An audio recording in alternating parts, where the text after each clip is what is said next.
dans un monde qui devient fou. Parler de sagesse, ça peut passer pour une perte de temps. Parce qu'aujourd'hui, on valorise l'action pratique. Vous savez, on dit un problème, une solution. Le pragmatisme, c'est ça. Mais plus le problème fait le buzz, et plus il devient prioritaire. On n'a plus le temps de réfléchir à la vision du monde. On n'a plus le temps de penser à la question du sens. Encore moins de chercher une parole qui fasse vivre. Les réponses aujourd'hui ont la longueur d'un texto. Hein. Ça suffit largement.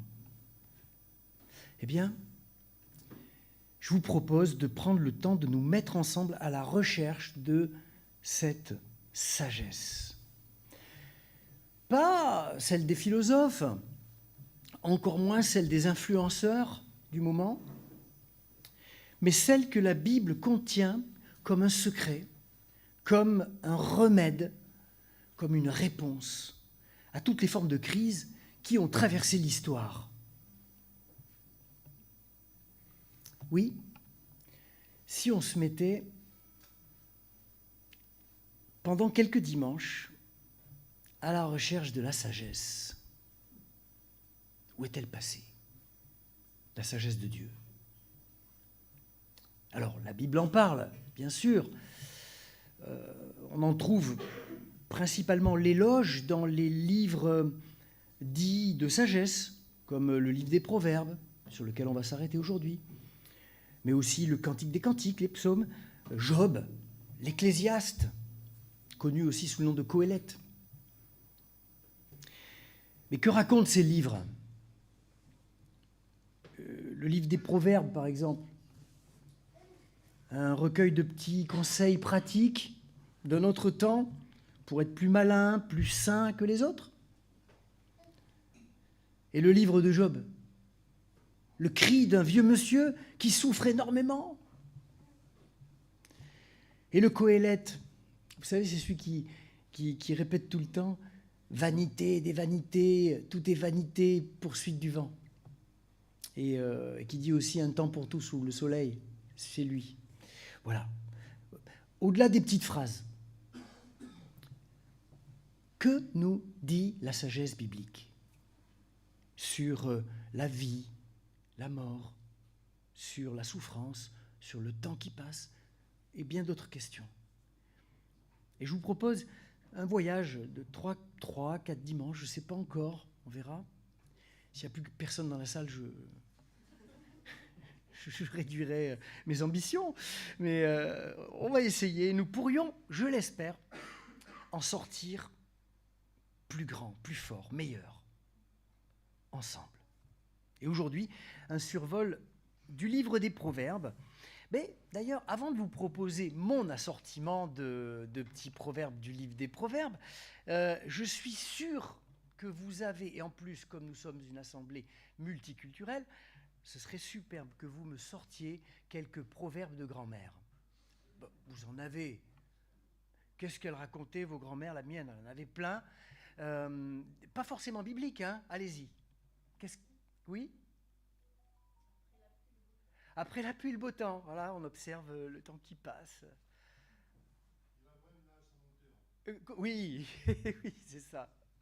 Qui veut aller loin, ménage sa monture. Je répète pour nos internautes là qui suivent le culte. Allez. Un jour plus l'autre, voilà. Pousse l'autre, oui. Voilà, le temps qui passe. Un jour pousse l'autre. Non, mais à chaque jour suffit sa peine, bien sûr, bien sûr. Qui aime bien? Bah oui. Aide-toi. Bah, vous en connaissez plein. Et puis vous vous en dites à l'oreille. Alors, j'entends des choses là, non?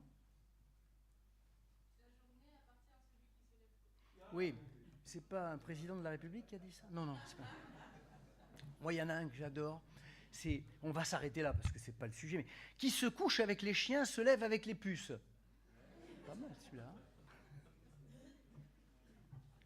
Donc, ben voilà, en fait, ce sont des petites phrases courtes, pratiques, qui sont ancrées dans l'expérience et qu'on retient facilement, qui ont une portée universelle, souvent intemporelle. Et là, maintenant, ça va devenir plus sérieux parce que je vais vous proposer un petit assortiment de paroles du livre des Proverbes. Je peux avancer avec mon... Ouais, super. Allez, voilà. Alors, la porte tourne sur ses gonds et le paresseux sur son lit. Faute de bois, le feu s'éteint. Faute de médisants, la dispute s'apaise. Un anneau d'or au groin d'un porc, voilà la femme belle mais dissolue. Non, ça, bon, c'est un coup à me retrouver sur les réseaux sociaux avec une horde de féministes à mes trousses. Hein. Bon, je retire. Ne réponds pas au sot en tenant compte de sa bêtise, tu lui ressemblerais. Pas mal. Réponds au sot en tenant compte de sa bêtise, sinon il se croira sage. Et puis on trouve aussi dans le livre des proverbes plus longs, des poèmes plus longs, aussi des paroles à portée universelle. Le tout est placé sous la direction éditoriale de Salomon, mais c'est sans doute une compilation de paroles qui sont rassemblées à la tradition d'Israël sur des siècles. Arrêtons-nous un peu sur ces deux dimensions des proverbes, à la fois paroles pratiques et paroles universelles. Mais avant ça, nous allons rester assis pour chanter comme un phare dans la nuit, nous présenter au Seigneur ensemble.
Le premier aspect de la sagesse dans les écritures bibliques, c'est son caractère pratique. Elle s'appuie sur l'expérience, sur le bon sens. C'est souvent ce que nous apprenons de nos parents et de nos grands-parents, la sagesse. La couronne des vieillards, j'avance juste là, pardon. Si je peux avoir la main, c'est encore mieux. Voilà, c'est possible ? Hop, merci. Parfait. La couronne des vieillards, ce sont les petits-fils, les petites filles aussi. Hein. Voilà. Il y a la sagesse de la terre aussi. Moi, je l'ai tellement aimée quand j'étais pasteur à Orthès, de Béarn, qui dit que c'est la force du bœuf qui fait l'abondance des récoltes. Voilà. Proverbe 14, verset 4. Il y a aussi la sagesse du pâtissier. Battre la crème produit du beurre. Frapper le nez fait jaillir le sang. Exploser de colère provoque la dispute. Proverbe 30. C'est un pâtissier un peu... Vous avez la sagesse politique aussi. Un roi, on pourrait dire un président, équitable, affermit son pays. Celui qui réclame trop d'impôts le détruit. Très d'actualité. Il y a aussi la sagesse de la fourmi, qui a inspiré des fables que vous connaissez. Va vers la fourmi paresseux, observe son comportement et tire-en une leçon. Alors, j'essaie d'avancer. Voilà, va vers la fourmi, tire-en une leçon de sagesse. Elle n'a ni surveillant, ni contremaître, ni patron. Pourtant, elle amasse de la nourriture pendant l'été. Au temps de la récolte, elle fait des provisions. Voilà, ça aussi, c'est les proverbes. En fait, ces proverbes naissent de l'observation concrète de la vie, de ses enseignements. Ces paroles affirment ce qui est bien, ce qui est utile. Il ne s'agit pas de la justice hautement théologique dont on a entendu parler ce matin, telle que la loi et l'arche de l'Alliance qui contient les tables de la loi l'enseigne. Non, il s'agit dans les proverbes d'une justice pratique, comme dans ce proverbe, au chapitre 12, le juste prend soin de son bétail. Voilà la justice, un exemple de justice des proverbes. La justice ici, vous voyez, c'est pas être fidèle à Dieu moralement ou dans l'observation des rituels, non. C'est juste faire bien son travail. On est là dans la sagesse des proverbes. La dimension théologique n'est pas le premier souci de ce livre des proverbes. Dans l'ensemble du livre, Dieu ne parle pas. Ça aussi, c'est assez étonnant pour un livre biblique. Il n'y a qu'une seule référence à la parole de Dieu, au chapitre 31, au dernier chapitre. Toute parole de Dieu est éprouvée. Il est un bouclier pour ceux qui s'abritent en lui. N'ajoute rien à ses paroles, il te reprendrait et tu serais convaincu de mensonge. Mais c'est la seule référence directe à la parole de Dieu ou à la présence de Dieu par sa parole. Dieu ne parle pas directement dans le livre des Proverbes. Dieu ne parle pas, mais ça n'a rien de dramatique. Ça aussi, il faut le dire. Parce qu'habituellement, dans les écrits de l'Ancien Testament, quand Dieu se tait, c'est pas bon. On se fait du souci. Les temps deviennent mauvais. Mais pas dans le livre des Proverbes. Simplement, ici, Dieu n'est pas celui qui se fait proche. Celui qu'on rencontre. Au temple, par exemple. Simplement, ici, Dieu, c'est quelqu'un de lointain, et nous sommes là, sur la terre, et il faut vivre. Et puis, il y a ce petit refrain qui le dit un petit peu à sa façon, qu'on trouve dans les livres de sagesse. Le respect, il y a la crainte, normalement, hein, mais moi, je trouve que ça brouille le sens quand on dit la crainte. C'est plutôt l'idée du respect du Seigneur, c'est le commencement de la sagesse. On trouve cette parole pour dire que, voilà, c'est dans les petites choses de la vie quotidienne que commence la vie avec Dieu.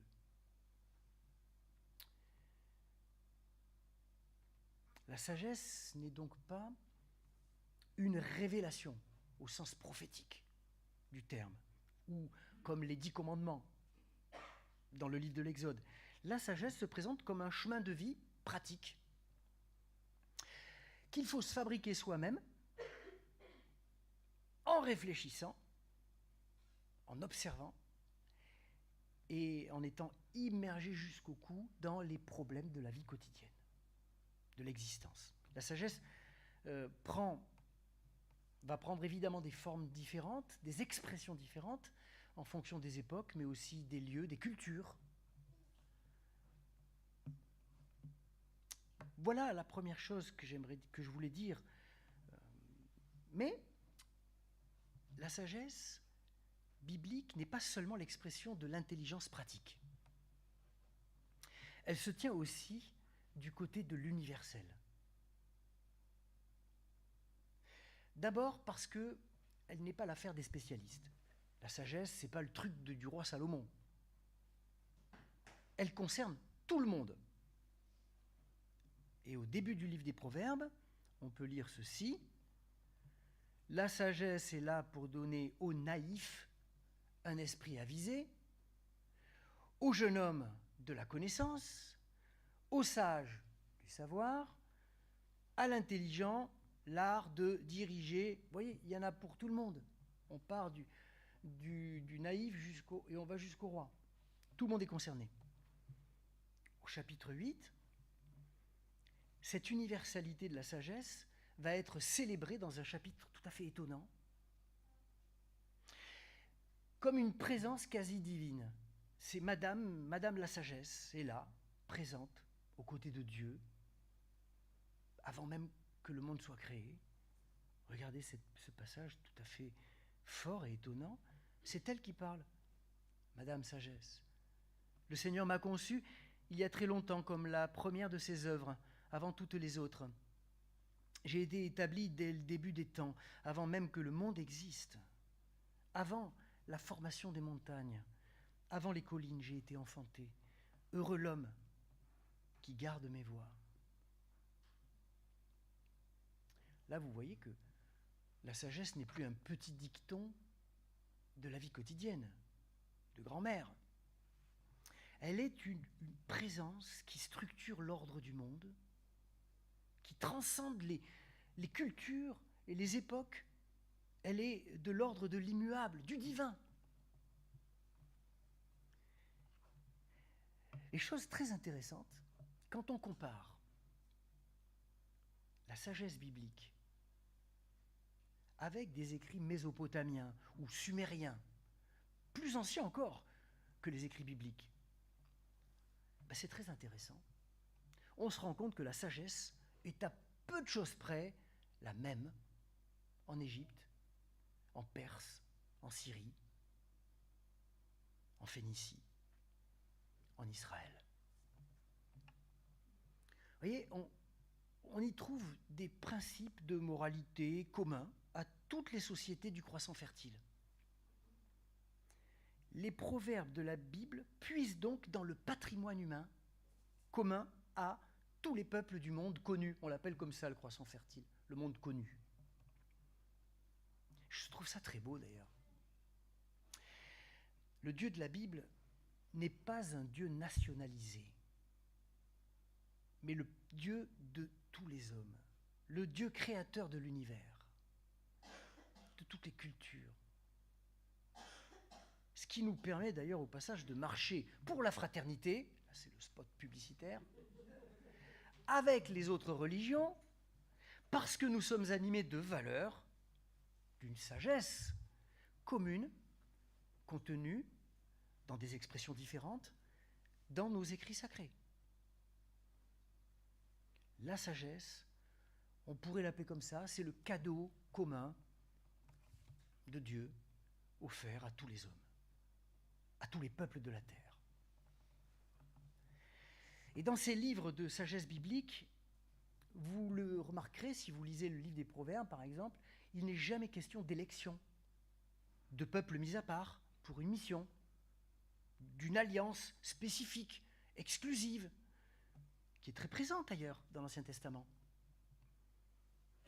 Dans les livres de sagesse biblique, cette dimension d'élection disparaît. Finalement, devant la sagesse, Israël est comme tous les autres peuples. Ses particularités même s'effacent au profit d'une sagesse commune à tous les humains. La sagesse biblique est donc pratique, mais elle est aussi universelle. Voilà pour le fondement de cette sagesse biblique, pratique et universelle.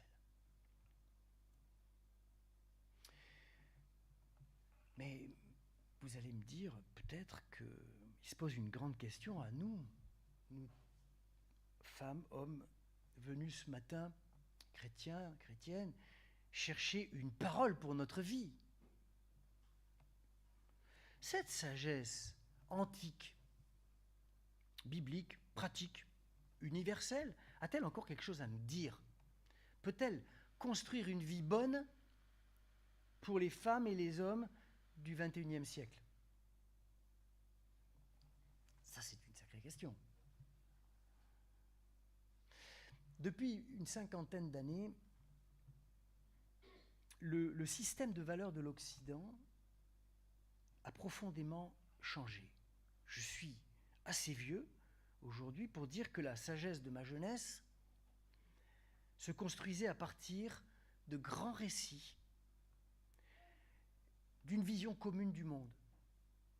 En Occident, la démocratie, avec ses grandes pages, ses victoires, avec ses penseurs, ses poètes.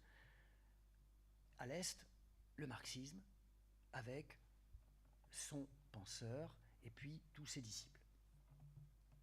Aujourd'hui, c'est l'expérience individuelle qui fait vérité. C'est le ressenti qui a le dernier mot. Je discutais encore avec quelqu'un récemment qui me disait « ce que je dis n'engage que moi ». Sous-entendu, c'est ma vérité. Fin de la discussion. La sagesse biblique, elle, au contraire, elle encourage un vivre ensemble ambitieux.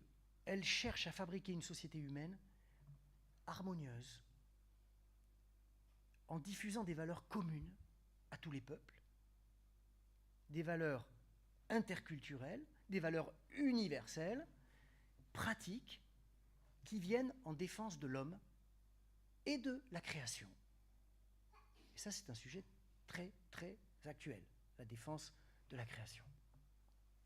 Alors évidemment, il existe toujours le risque de figer cette sagesse vivante qui s'adapte au contexte et qui accompagne le chemin de l'humanité. C'est toujours une tentation de fixer tout ça dans un dogme rigide, communautariste. Bien sûr, ça existe. Et ça, Jésus ne fera aucune concession avec cette mentalité qui rigidifie toutes les choses, et la religion en particulier. Cette dérive religieuse qui consiste à faire de l'alliance une prison légaliste. Un lieu, finalement, d'exclusion des autres et même de soi. On n'est jamais à la hauteur de l'idéal de sainteté qu'on trouve dans les Écritures bibliques. Tout cela, Jésus le dira, c'est contraire à l'esprit de la révélation. Je prends un exemple, un proverbe, le 13-21. Regardez ce proverbe. Le malheur poursuit les pécheurs, le bonheur récompense les justes. J'en vois certains qui font comme ça. Vous n'êtes pas d'accord et vous avez raison. Vous avez raison. Ça voudrait dire que tous les gens malheureux sont des gens malhonnêtes. Non, mais c'est ce que je lis. Et qui ont bien cherché ce qui leur arrive. Ça ne vous rappelle pas un autre livre, ça? Le livre de Job, non? Oui, parce que les amis de Job viennent précisément servir à leur ami ce discours. Cet ami dévasté par le malheur dont il ne comprend pas l'origine, puisqu'il est juste en plus. Et le livre de Job apportera la preuve que ce qui est dit ici n'est pas juste. Il y a des tas de gens malheureux qui ne sont pas plus pécheurs que les autres, qui le sont peut-être même moins que certains très heureux. La sagesse biblique consiste donc à aiguiser notre écoute, à approfondir et à stimuler notre intelligence des réalités de l'existence, pour chercher du sens, pour nous questionner. Et ce proverbe sur le malheur du pécheur et le bonheur du juste est peut-être là, c'est une hypothèse, vous en faites ce que vous voulez, mais est peut-être là pour faire réagir le lecteur, pour susciter du débat, en particulier contre cette théologie de la prospérité qui gangrène certains milieux évangéliques. La Bible n'est pas un livre de recettes. à appliquer à la lettre. Ce n'est pas le livre du bonheur ou le livre du malheur, ça dépend de quel côté on est. Ce n'est pas un livre parfaitement lisse, sans tension, sans question, qui serait tombé du ciel un jour, paf, qui répondrait une fois pour toutes à tous nos problèmes. On tirerait comme ça une parole pour chaque problème, une réponse pour chaque problème. Les écritures bibliques, dans leur diversité, parlent de Dieu, oui, elles cherchent Dieu, un peu en tâtonnant. Elles sont un enchevêtrement de paroles, d'expériences humaines, de témoignages, de vies qui sont sans cesse bousculées et interpellées par l'appel de Dieu. J'entends le message biblique dans ces histoires, un peu comme ça, cet enchevêtrement d'humanité et d'appel de Dieu. Et c'est très réjouissant cela, parce que cela veut dire que nos combats, nos doutes, nos questions en matière de foi, d'éthique, ce qui est bien, ce qui est mal, en matière de théologie, tout cela est connu de Dieu, tout cela a une place devant Dieu. Il ne faut pas en demander pardon ou nous en culpabiliser. La Bible connaît nos difficultés, elle en parle, elle les accueille, elle leur donne sens. Le Dieu vivant marche avec nous, clopin-clopant. Il fait route avec nos questions, avec nos limites. Arrêtons de nous rêver en super-héros de la foi. C'est le premier pas en direction de la sagesse que je vous invite à poursuivre avec moi quelques dimanches. Suite au prochain épisode. Amen.